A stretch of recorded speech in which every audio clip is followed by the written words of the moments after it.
دوستو کیا آپ جانتے ہیں کہ سلطان سید احمد کبیر رفاعی رحمۃ اللہ علیہ کے لیے خود نبی صلی اللہ علیہ وسلم نے اپنی قبر انور سے اپنا دست مبارک باہر نکالا اور سلطان احمد کبیر رفاعی نے ہزاروں لوگوں کے سامنے نبی صلی اللہ علیہ وسلم کے دست مبارک کو بوسہ دیا تھا، جن سے خود حضور غوث اعظم بھی محبت فرماتے تھے اور جن کی شان یہ ہے کہ جن کی بہن کو غوث اعظم نے اپنی بہن قرار دیا تھا۔ چلیے سلطان احمد کبیر رفاعی کے بارے میں ہم اس ویڈیو میں جاننے کی کوشش کرتے ہیں۔ معزز ناظرین، السلام علیکم ورحمۃ اللہ وبرکاتہ۔ میں آپ کا میزبان محمد عامر قادری پھر سے ایک بہت ہی خاص درگاہ شریف کے ولاگ کے ساتھ ناظرین میں موجود ہوں ملک عراق میں۔ دوستو ملک عراق میں کئی بزرگ ہستیاں آرام فرما رہی ہیں، انہی میں سے ایک عظیم بزرگ جن کا نام ہے حضرت سید سلطان احمد کبیر رفاعی رحمۃ اللہ تعالی علیہ کی مقدس بارگاہ میں حاضر ہوں۔ یہ بارگاہ شریف ملک عراق کے شہر بغداد شریف، جہاں پر بڑے پیر دستگیر کی درگاہ شریف ہے، تو بغداد شریف سے تقریباً 330 کلومیٹر کی دوری پر بغداد اور بصرہ شہر کے درمیان میں ایک المیمونہ نامی ایک چھوٹا سا دیہات ہے، وہاں پر حضرت سید سلطان احمد کبیر رفاعی رحمۃ اللہ تعالی علیہ کی یہ مقدس درگاہ شریف ہے، اور درگاہ شریف کے چاروں طرف کوئی بھی آبادی نہیں ہے بلکہ چٹیل میدان ہے، اور اس چٹیل میدان میں سنسان میدان میں یہ بیچوں بیچ اللہ کے ولی آرام فرما رہے ہیں۔ اور حضرت کی شان ایسی ہے کہ کوئی بھی محتاج تعارف نہیں ہے حضرت کی ذات مبارکہ، اور رفاعیہ سلسلے سے جو لوگ تعلق رکھتے ہیں وہ حضرت کی ذات سے بخوبی واقف ہوں گے۔ حضرت جو ہے رفاعیہ سلسلے کے بانی ہیں، تو چلیے درگاہ شریف چلتے ہیں، زیارت کرتے ہیں حضرت کی مزار شریف اور درگاہ شریف کی، اور جو بھی حضرت کی حیثیت تمام باتیں میں اس ویڈیو میں آپ کے ساتھ شیئر کروں گا۔ تو اس ویڈیو میں اینڈ تک بنے رہیے، اور آگے بڑھنے سے پہلے اس ویڈیو کو لائک کر دیں اور ہمارے چینل ویل آف اسلام کو سبسکرائب کر دیں، تاکہ اس طرح کے اور بھی ویڈیوز آپ کو آگے دیکھنے کے لیے ملتے رہیں انشاءاللہ۔ اور درگاہ شریف کے چاروں طرف آپ دیکھ سکتے ہیں صرف کھلے میدان ہے، کوئی بھی دور دور تک کوئی بڑا شہر بستی نہیں ہے، دکان وغیرہ نہیں ہے۔ یہاں پر صرف درگاہ کے آس پاس چند گھر ہیں اور جو ہیں چند دکانیں ہیں۔ تو ناظرین یہاں کا یہ راستہ دیکھیے، بالکل سیدھا روڈ ہے، کہیں بھی ٹرننگ نہیں ہے، بالکل سیدھا آتا ہے۔ اور یہاں پہ درگاہ شریف۔ ناظرین حضرت سید سلطان احمد کبیر رفاعی رحمۃ اللہ علیہ اور سرکار غوث اعظم دستگیر رحمۃ اللہ علیہ کا زمانہ ایک ہی ہے، مگر احمد کبیر رفاعی رحمۃ اللہ علیہ حضور غوث پاک سے 42 سال یعنی 42 ایئرز چھوٹے ہیں۔ سید سلطان احمد کبیر رفاعی رحمۃ اللہ علیہ سلسلہ رفاعیہ کے بانی یعنی فاؤنڈر ہیں، اور احمد کبیر رفاعی رحمۃ اللہ علیہ کی بہن کو خود حضور غوث اعظم دستگیر نے اپنی بہن کہا تھا، سبحان اللہ۔ ناظرین حضرت سید سلطان احمد کبیر رفاعی رحمۃ اللہ علیہ کا پیدائشی نام جو ہے احمد رکھا گیا تھا، اور آپ کا نسب نامہ آپ سن لیں، نسب کچھ اس طریقے سے ہے: احمد بن علی بن یحییٰ بن حازم بن علی بن رفاعہ، یعنی آپ کے جد امجد میں یعنی پر داداؤں میں سے ایک کا نام آتا ہے رفاعہ، انہی کے سلسلے سے، کیونکہ وہ ایک مشہور بزرگ گزرے تھے تو انہی کی نسبت سے آپ کے سلسلے کو رفاعی کہا جاتا ہے۔ تو آپ کا جو سلسلہ خلافت ہے رفاعیہ سے مشہور و معروف ہے، اور آپ کی مریدین اپنے نام کے ساتھ رفاعی لکھتے ہیں۔ ناظرین حضرت سید احمد کبیر رفاعی رحمۃ اللہ علیہ کے والد محترم کا نام حضرت سید سلطان علی رحمۃ اللہ علیہ ہیں، اور آپ کے والد جو ہیں حسینی سادات ہیں۔ تو ناظرین حضرت سلطان سید احمد کبیر رفاعی رحمۃ اللہ علیہ سید الشہداء حضرت امام حسین رضی اللہ تعالیٰ عنہ کی اولاد میں سے ہیں۔ سلطان احمد کبیر رفاعی کی کنیت ابو العباس اور آپ کا لقب محی الدین ہے، اور آپ مسلک کے اعتبار سے شافعی ہیں، یعنی آپ فقہ میں حضرت امام شافعی کو فالو کرتے تھے۔ ناظرین حضرت سید سلطان احمد کبیر رفاعی رحمۃ اللہ علیہ کی پیدائش سے 40 دن پہلے آپ کے ماموں جن کا نام حضرت سید منصور بطائحی ہیں، اور آپ کے ماموں ہی آپ کے پیر و مرشد بھی ہیں، تو سلطان احمد کبیر رفاعی کے پیدائش سے 40 دن پہلے آپ کے ماموں کے خواب میں حضور نبی صلی اللہ علیہ وسلم تشریف لاتے ہیں اور خوشخبری دیتے ہیں کہ آج سے 40 دن بعد تمہاری بہن کو ایک لڑکا ہوگا، تو اس کا نام میرے نام کی نسبت سے احمد رکھنا، سبحان اللہ۔ جن کا نام خود نبی صلی اللہ علیہ وسلم رکھیں ان کی شان کا عالم کیا ہوگا، اللہ اکبر۔ تو نبی نے فرمایا ان کا نام جو ہے میرے نام کی نسبت سے احمد رکھنا، اور جب وہ تھوڑے سمجھدار ہو جائیں تو ان کی تعلیم کے لیے شیخ ابو الفضل علی قاری واسطی کے پاس بھیج دینا، وہ ان کے استاد ہوں گے، اور ان کی تربیت میں غفلت ہرگز نہ برتنا۔ اور اس خواب کے پورے 40 دن بعد حضرت سیدنا احمد کبیر رفاعی رحمۃ اللہ علیہ اس دنیا میں تشریف لائیں، اور آپ کی ولادت کی تاریخ جو ہے 15 رجب 512 ہجری مطابق 31 اکتوبر 1118 عیسوی تھا۔ اچھا دوستو، ہم حضرت کی ہسٹری میں آگے بڑھیں اس سے پہلے آپ یہ سن لیں کہ یہ تمام باتیں جو میں آپ کو بتا رہا ہوں یہ کن کتابوں کے حوالے سے، پروف کیا ہے ان تمام باتوں کا، تو وہ کتابوں کے نام آپ سن لیں، ان کتابوں کو بھی آپ پڑھ سکتے ہیں۔ پہلی کتاب ہے قلائد الجواہی، پھر سیرت سلطان الاولیاء، الزاویۃ الرفاعیہ، بہیجۃ الاسرار، جامع کرامات اولیاء، فتاوی رضویہ، فیضان سید احمد کبیر رفاعی رحمۃ اللہ علیہ۔ تو یہ چند کتابیں ہیں، آپ ان کو پڑھ کر کے بھی اور ہسٹری جان سکتے ہیں۔ ناظرین، جب سید سلطان احمد کبیر رفاعی رحمۃ اللہ علیہ کی عمر شریف 7 سال کی ہوئی، اس وقت تک آپ نے قرآن شریف کو حفظ کر لیا تھا، اور اسی سال آپ کے والد ماجد حضرت سید سلطان علی رحمۃ اللہ علیہ کسی کام کے سلسلے میں بغداد شریف تشریف لے گئے، اور وہیں پر آپ کا وصال ہو گیا۔ والد کے وصال کے بعد حضرت سید سلطان احمد کبیر رفاعی کے ماموں جان، جن کا نام حضرت شیخ سید منصور رحمۃ اللہ علیہ ہیں، انہوں نے آپ کو اور آپ کی والدہ کو اپنے پاس بلا لیا اور اپنی زیر سرپرستی ہی رکھ کر کے آپ کی ظاہری اور باطنی تعلیم و تربیت کا سلسلہ شروع کر دیا۔ اور جیسا کہ نبی صلی اللہ علیہ وسلم نے آپ کے ماموں کو حکم دیا تھا کہ آپ کو حضرت شیخ علی قاری واسطی کے پاس بھیج کر کے علم دین سکھایا جائے، پڑھایا جائے، تو نبی صلی اللہ علیہ وسلم کے حکم کے مطابق آپ کے ماموں جان نے قاری واسطی صاحب کے پاس آپ کو بھیج دیا، اور وہاں پر آپ نے تعلیم و تربیت شروع کر دی۔ ناظرین، جب حضور سیدنا احمد کبیر رفاعی رحمۃ اللہ علیہ کی عمر 20 سال کی ہوئی، تب تک آپ مفسر، محدث، فقہ، معانی، منطق و فلسفہ اور تمام مروجہ علوم ظاہری کی تکمیل کر چکے تھے۔ دوستوں، وقت آگے گزرتا گیا، اور یہاں تک کہ حضرت سید سلطان احمد کبیر رفاعی رحمۃ اللہ علیہ کی شہرت آس پاس کے تمام علاقوں میں پھیلنے لگی، اور آپ کے ماموں جان کا جب وصال کا وقت قریب آیا تو آپ کے ماموں جان جو آپ کے پیر و مرشد بھی تھے، سید منصور رحمۃ اللہ علیہ نے خانقاہ عبیدیہ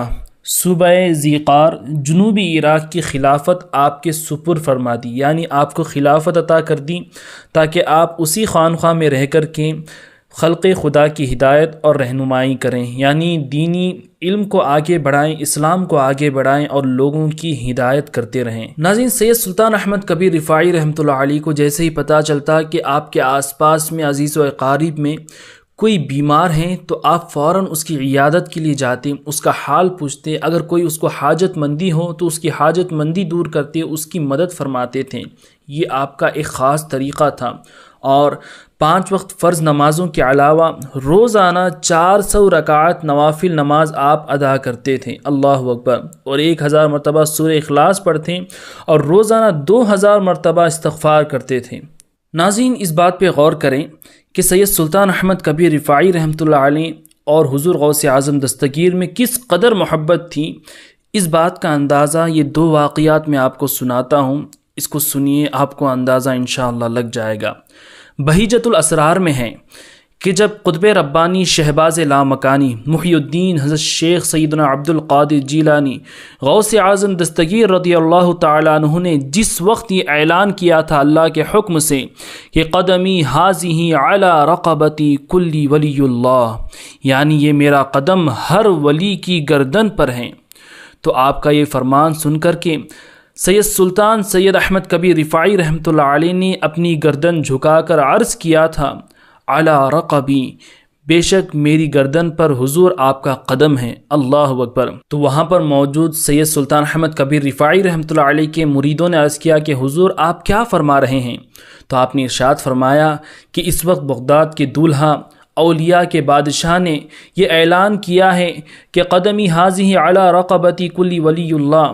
یعنی ان کا قدم ہر ولی کی گردن پر ہے، تو میں نے بھی اپنے سر کو جھکا کر کے کہا کہ حضور میری گردن پر بھی آپ کا قدم شریف ہے، اللہ اکبر۔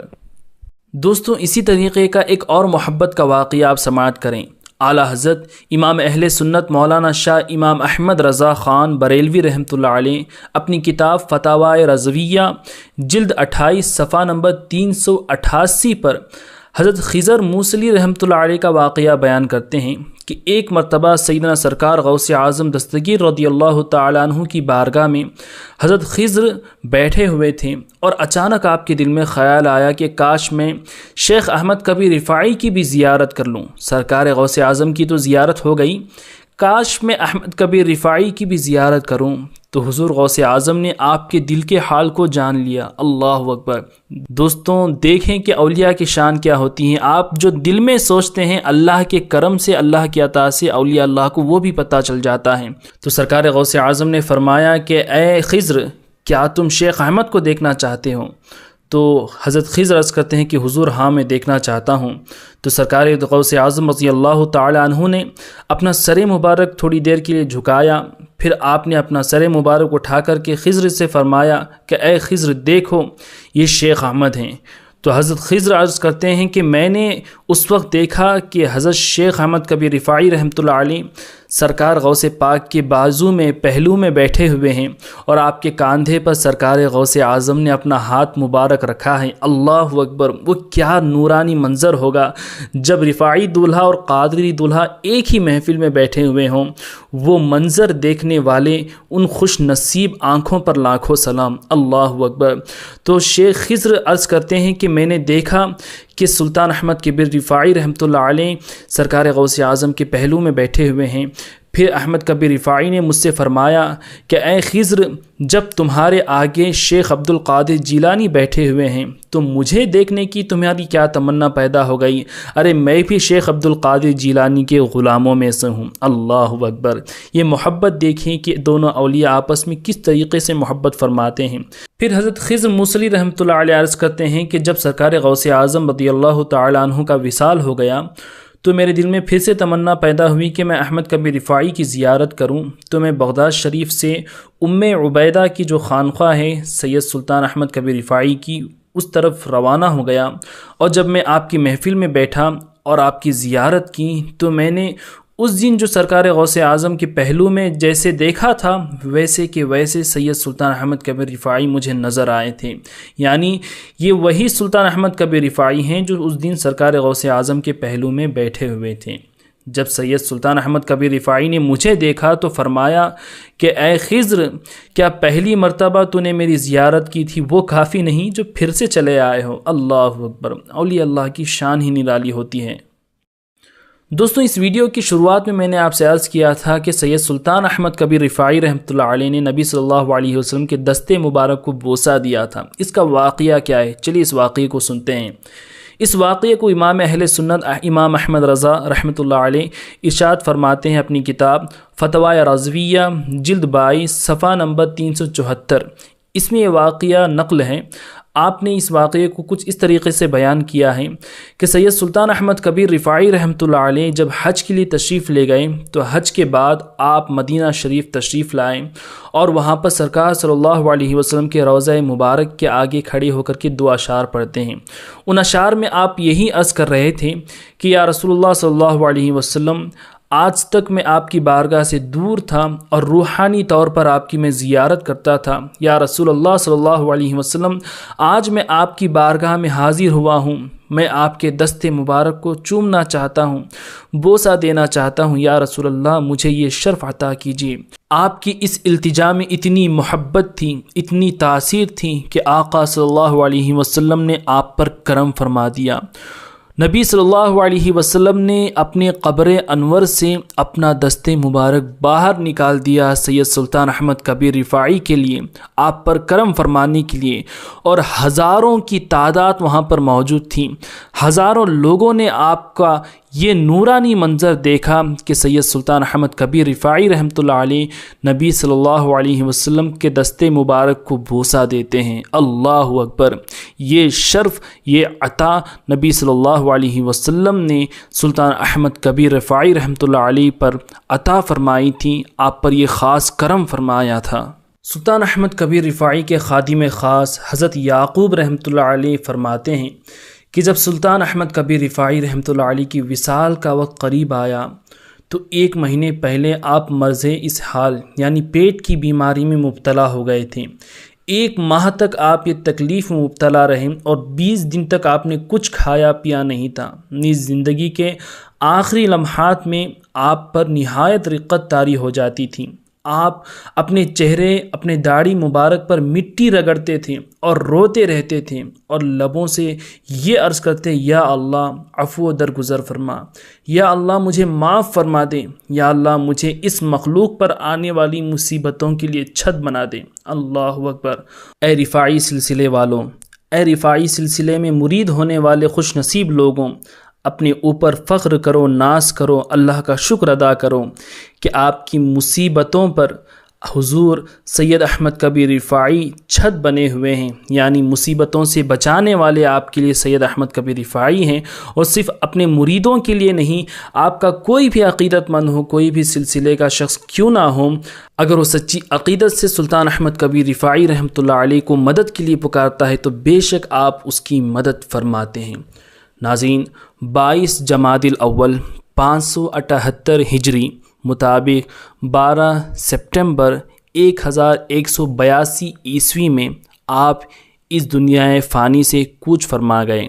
اور آپ کا عرس شریف ہر سال 22 جمادی الاول کو بڑے شان کے ساتھ منایا جاتا ہے، اور دنیا بھر سے عقیدت مند آپ کے روضہ انور پر عقیدت مندی کے ساتھ حاضری دیتے ہیں۔ دوستوں، آپ میں سے اکثر لوگ مجھ سے یہ سوال کرتے رہتے ہیں، کمنٹس آتے ہیں، مجھے انسٹاگرام پر میسج کرتے ہیں، جو میرا انسٹاگرام پیج ہے حافظ عامر قادری، اس پر میسج کرتے ہیں کافی سارے لوگ کہ ہم عراق کی زیارتوں کے لیے کیسے جائیں۔ تو ناظرین، جیسے آپ حج یا عمرہ کے لیے جاتے ہیں، یعنی کسی ٹریول کے انڈر میں جاتے ہیں ان کی ماتحتی میں، اسی طرح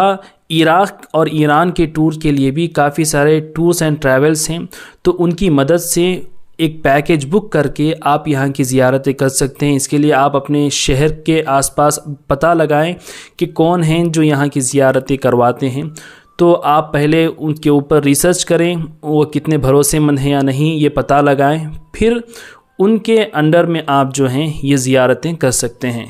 ناظرین، آج بھی سید سلطان احمد کبیر رفاعی رحمۃ اللہ علیہ کی بارگاہ میں جو بھی عقیدت مندی کے ساتھ حاضر ہوتا ہے اور سچے دل سے ان کے صدقے سے، ان کے وسیلے سے اللہ تعالیٰ سے دعا کرتا ہے، اللہ تعالیٰ ہر ایک کی منت اور مراد پوری فرماتا ہے۔ تو ناظرین، یہ ویڈیو کیسا لگا کمنٹ کر کے مجھے ضرور بتائیں، اپنی رائے ضرور دیں۔ ویڈیو آپ کو کیسا لگا، اس ویڈیو کو لائک اور شیئر کر دیں، اور ابھی تک آپ نے ہمارے چینل وی لو اسلام کو سبسکرائب نہیں کیا تو ضرور سے سبسکرائب کر لیں۔ اس طرح کے اور بھی ویڈیوز ہم لاتے ہی رہتے ہیں، اور اللہ تعالیٰ سے دعا ہے کہ مولا کریم حضرت سید سلطان احمد کبیر رفاعی رحمۃ اللہ علیہ کے وسیلے سے، ان کے صدقے سے آپ تمام کی نیک و جائز مرادیں پوری کرے۔ السلام علیکم۔